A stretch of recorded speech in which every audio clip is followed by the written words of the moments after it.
What's happening, YouTube? This is Fable Grimro giving you guys a Cardfight Vanguard deck profile for a clan that I've been wanting to play since I first got into the game, and they've been around for a while. I'm talking about Dark Irregulars, and they were introduced in back in set 3, so pretty early as far as like the Vanguard set continuum goes, and they've always been like a really cool clan, like flavor wise and art wise, but play wise they never kind of got there as far as the tourney scene went over all these years. They had like some really good things going for them, but just the inconsistencies of the play style, along with sort of this focus on the Vanguard power, but then like the rear guards don't really do that much, and then just all kinds of things. And the deck has been a little bit undersupported. But then with set 12 came out with all this new stuff, probably one of their oldest and best guys got an entire theme around him, and I'm talking about Amon. So today I'm going to give you guys my Amon Reverse Dark Irregular profile. So let's get to the list here. We got our starter is Devil in Shadow. This is the grade 3 Searcher. I am running him over the more traditional starter of Greedy Hand, because with Greedy Hand I'm not running the combo pieces that you normally would run with Greedy Hand. Set 12 gave us a card called Dimension Creeper, which if he's in the soul you can send him to the drop zone to soul charge 2 cards. But I'm not running that combo in this build. I'm running, and then the set 12 also gave us an Amon starter as well, with Amon in his name, but he, I find, is a little bit slow and underwhelming. You need like 6 soul, and then you put him into the soul to draw a card. So he's sort of on par with some of the more generic draw cards that a lot of the clans have. But again, this continued focus on grade 3s, especially with all the break rides and cross rides that a lot of clans are going to right now. The Devil in Shadow starter I feel is probably the best one, and also the Counterblast in this deck. The Amon deck core does not counterblast a whole lot, so the Counterblast for this, even if it misses, it's not going to do much. It's not going to do much hurt to you. It's just, you know, a +1 card in the soul. So we got our starter Devil in Shadow. Our lineup is going to be the standard 8 crit, 4 the Amon critical, and then 4 is the Dark Knight of Nightmare Land, which has the Put in Soul plus 3000 effect. Very good for the clan. So 8 crit, 4 draws, which are 4 Hysteric Shirleys, put into the soul to soul charge 1. Probably one of the best draw triggers in the game, and is an absolute godsend for this clan. No matter what build, you should be running Shirleys. And then 4 of the Amon's Follower of Hell's Trick heal trigger. Really cute art, I have to admit. Then we have our standard 4 Perfect Guard for the grade 1s. 4 Amon's Follower Hell's Deal. She's the, along with Trick and then her grade 2 sister, they make up the 3 like Amon sisters. Her, as well as the grade 2, have the same skill in that when they are placed on rear guard, if you have an Amon Vanguard, you can soul charge 2 cards. So at your standard 7000, she kind of does what Alluring Succubus, her job, Alluring Succubus's job, but better for the Amon build as you get the double soul charge. So she's probably a must-have at 4. Now this is where we get into the sort of the flex spot for grade 1. I mentioned Dimension Creeper before. Some people run him in their builds. Dark Irregulars, the grade 1 slots are super flexible, like outside of the 4 Perfect Guards and the 4 Hell's Deals. You can run a lot. I've seen people run Bloody Calf, the Counterblast 2 to retire at grade 1. I've seen people run the Amon 9K booster. Not a bad option either. I mentioned Dimension Creeper before. He works very well with Greedy Hand. I'm going for Doreen. Doreen is just too good not to run. She's 6k at start, but then she gains 3k every time a card is put into the soul during that turn, and this ability stacks. So if you have her out and then start calling out your Hell Sisters with combination of like Yellow Bolt and some other skills, she can get up to really high numbers, and even just as an attacker for grade 1, she can get really high. So just like one of her with one calling out like a Hell's Deal or Hell's Draw gets you to be 12k, so you should be like a 12k booster or something. It's she's really nice for just the raw power that she can provide. And then the last 2 slots in my grade 1 lineup are 2 Yellow Bolts. He is sort of like the the Lake Maiden Lien or the Dragon Monk Gojo clone, but when he's 7,000 power on his own, and then you can rest him to soul charge the top card of your deck. For Amon Reverse, this card is really good because of Amon Reverse's skill to lock your own cards. So you can use Yellow Bolt skill, soul charge a card, and then use it, and then he becomes your lock target for the reverse. So 2 of him, you just got to get the 1 on the field for the lock target. It's pretty nice.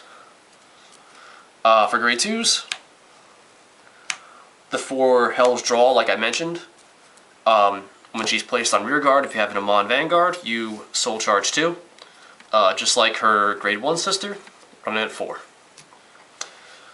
Then we got 4 Amon's follower, Ron Gleen. 12k attacker. 12k attackers are very good. And I'm running him over, what's the other guy? Psychoglaive, he's another Amon guy. He's 9,000, and then you have the Counterblast 1, and then Soul Charge 1 to give him plus 5,000. Not a terrible option, and the deck doesn't rely a whole lot on Counterblast, so you kind of have to find... So he's an option, but the consistent 12k without having to do anything or risk the extra soul charging, because you can risk decking out in this deck if you soul charge too much, is nice. And he just hits for just really good numbers. So he's probably the preferable option. And then to round out my grade 2s, I'm running 3 Gwyn the Ripper. He is the clan's Blaster Blade, Blaster Dark, Berserk Dragon clone, where you get to Counterblast 2, and then when he's placed on Vanguard or Rear Guard, if you have Dark Regular Vanguard, you can choose one of your opponent's grade 2 or less Rear Guards and retire him. I've said this before, in that Amon Reverse decks don't really need to Counterblast, so this gives you the flexibility of running things like Gwyn's, which, you know, Counterblast 2 for this deck, that's fine. As I said before, people run Bloody Calf, who has a similar effect, but she's grade 1. So 3 Gwyn's, nice to stop your opponent from like rushing you and just taking out really annoying pesky rear guards. And then now on to the grade 3s. We have 4 Demon World Marquee Amon, probably the best Dark Irregular grade 3 since it came out. 10,000 power, During your turn, he gets plus 1,000 for each Dark Irregular in your soul, so he becomes very, very big attacking on his own, which sort of makes up for that 10,000 power that is really starting to be like faded out of the game right now, as a lot of the Vanguards are at 11,000. He also has a nifty secondary skill where you can counterblast one, choose one of your Dark Irregular rear guards and put it into the soul, and then your opponent chooses one of their rear guards and retires it. It's not a skill that you want to like mass use, as the putting into the soul is nice for adding power and stuff like that, but since your opponent gets to choose what they're retiring, you have to use it specifically when there's like, they don't have a whole lot of rear guards, stuff like that. Usually I try not to actually ride Amon. I preferably want to soul charge it and then go right into the reverse. But on his own, even at 10,000 power, he still is able to stand his ground very well. And then the new guy from set 12, the Amon reverse, the cross ride. So let me explain him real quick. He has your standard Lord. If you have the Demon World Marquee Amon in your soul, he gets plus 2,000 permanently, so he's 13k on your opponent's turn, which is the big benefit to cross rides. And then his limit break is you have to lock one of your Dark Irregular rear guards, preferably your Yellow Bolt, and then he gets plus 1,000 for each Dark Irregular in your soul until end of turn, just like the regular Mon. But then the bonus is that if you have 6 or more soul when you use this effect, he gains an additional critical, but he can only use this for like once during the turn. So what you're going to have is 13k defense. On his own, he's probably going to be hitting for like well over 20,000 with all the soul charging and just the riding in the deck. And then he's also going to gain an extra critical as well, which is very nice and can punish your opponents if they don't have that perfect guard or enough to stop the Vanguard attack. Ideally, what you want to do is to sort of like leave your opponent at 3 damage to prevent their limit breaks from activating. Ride your Amon, get his extra critical, so he becomes a 2 critical when attacking, and then if you hit a critical trigger off the top of your deck, that's 3 crit. He's going to hit for 3 damage, and then you can kill your opponent just right then and there. Unfortunately, the strategy is stopped cold by perfect guards. A lot of people will tell you that, like, that's what you want to do, is just keep your opponent 3 damage and then swing for 3 criticals.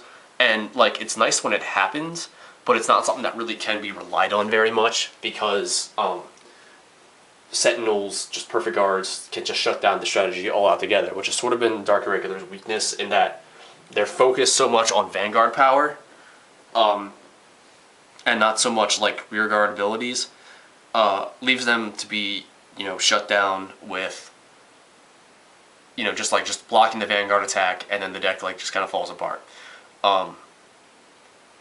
And also the deck doesn't really gain advantage very well, which is why you kind of have to run draw triggers, not only because Shirley's ability is good, but because you need to keep up card advantage, as all of the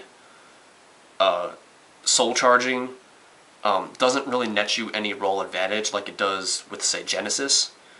And you can also soul charge your triggers as well. If you soul charge your regular Amon, that's fantastic. If you soul charge like your triggers and some of those rear guards that you need, it's not all that great.